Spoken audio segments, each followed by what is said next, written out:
Pessoal, então vamos dar sequência às aulas anteriores que a gente falava sobre a história dentro da Constituição brasileira, né?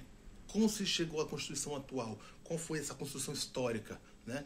Então, esse é o projeto Estude Mais. Eu sou o professor Vitor Andrade, História e Atualidades, né? Trabalho no EduSesc e estou no Estude Mais. E vamos para o que nos interessa, que é falar sobre as constituições do Brasil dentro do processo histórico, né? A Constituição de 1891 foi a segunda Constituição. Falamos na aula anterior, teve aquele primeiro projeto, né, de 1823, e depois de 1824 com Dom Pedro I.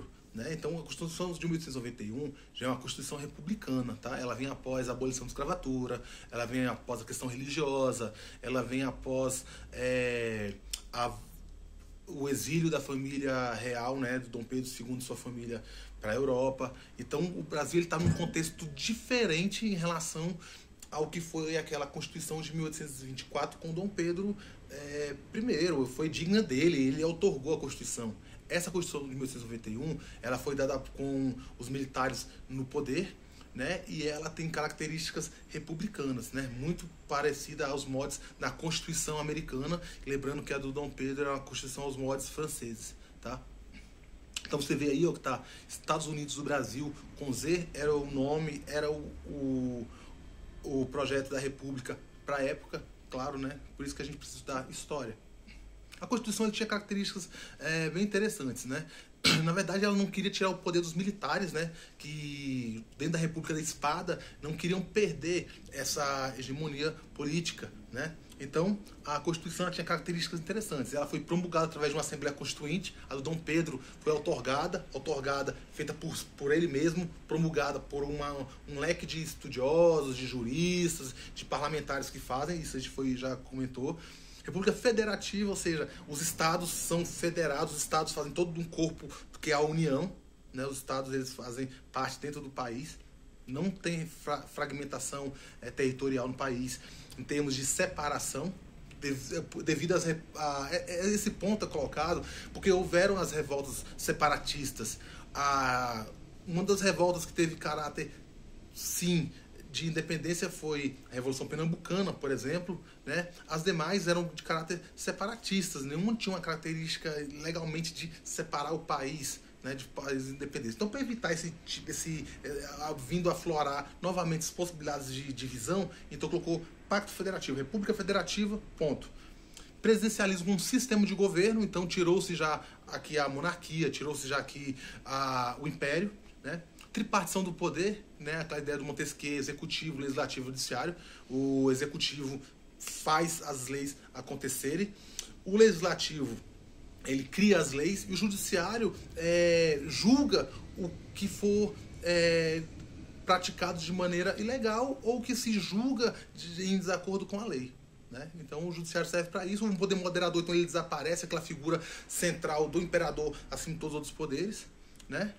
Que isso é muito interessante. E o fim do voto censitário. Gente, isso aqui é um avanço, porque não precisa mais votar por renda, não precisa mais votar se tiver status. Então foi um voto para todos, mas mesmo assim, fragilidade política de um país que está surgindo.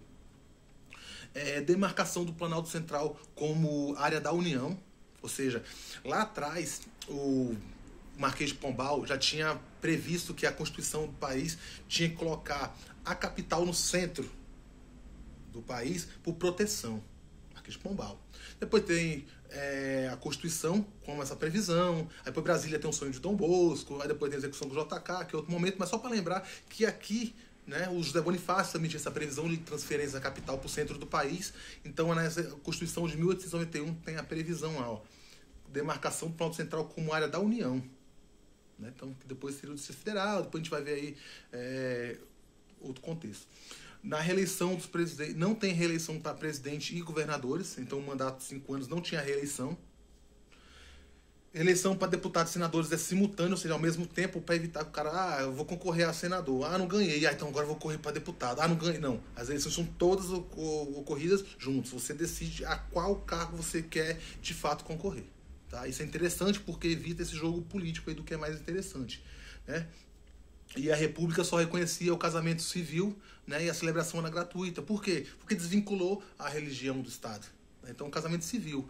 Né? Hoje não, hoje já tem essa possibilidade de um casamento religioso ter fins de lance civil, né? Então já tem essa possibilidade, mas a Constituição de 1891 ela retirou para separar mesmo o Estado da Igreja. Então ficou um pouco pequeno porque são muitos artigos, mas eu leio para vocês. Podendo em votação eleitores, cidadãos maiores de 21 anos que se alistarem na forma da lei. Não pode alistar para as eleições federais ou para os estados, né? Não pode ser candidato. Os mendigos, os analfabetos, né? Não ter o sufrágio universal, o direito de votar e ser votado. As praças, né? Aqueles policiais rasos, alunos de escola militar e de ensino superior. Né? Os religiosos também estavam fora dessa possibilidade de votar aí, porque evitar corporativismo. Tá? Então, eles são inelegíveis cidadãos não alistáveis. Então, se, por exemplo, o padre não pode votar, ele não pode se alistar. Se o padre não pode votar, ele não pode ser candidato, não pode ser virar parlamentar também. O mendigo, como ele não vota, então ele não pode se alistar. Tá bom? Essa característica clássica aí. Né? E aí vem a política do café com leite após esse período de independência, que foi uma oscilação dos poderes mineiros e os paulistas, né? Porque um forte produtor de café e forte produtor de leite. Então, de leite, quando diz leite, é a questão do gado, tá? Gado bovino. Minas Gerais, forte produtora de bovinos, e São Paulo do café. Então, política do café com leite, eles alternavam o poder político porque tinham maiores influências, então ficava revisando o poder presencial. Teve suas exceções que falaremos depois, mas essa era café com leite, essa gangorra simbolizando que mora eu, mora ele, mora eu, mora você. Né? E o voto do cabresto, né, cara? Tirou essa possibilidade do voto censitário, mas botou o voto cabresto, o coronelismo, ou seja, as pessoas tinham inclusive a idade aumentada. A pessoa nasceu em 1895, né? Então ela tinha que ter 21 anos, né? Então o que eles faziam, aumentavam a idade, né? Porque esses fins cartoriais eram pouco praticados na época. Às vezes a igreja que dava o batistério ali, a data de nascimento, a certidão de nascimento, para valer como do batistério. Então, o que acontecia? Aumentava-se a idade das pessoas para casar, para tirar título, para votar. Então, o voto era do cabresto. Os coronéis iam lá, eles mesmos faziam às vezes a cédula e pediam só para a pessoa marcar o X aí, colocar e votar. Porque um país era de analfabetos, é um país que está surgindo ainda da sua república, um país com uma leve democracia surgindo, mas fortemente enraizada pelo coronelismo, fortemente enraizada pelo analfabetismo. Então, o Brasil ele passou por esse período que deu depois a ascensão ao getulismo, tá? Que vai ser um período que não houve a quebra de aliança entre paulistas e mineiros na República do Café com Leite, e com isso assume o poder Getúlio Vargas, e com ele o Brasil consegue ainda mais 2 constituições, assunto para a próxima aula. Tá bom?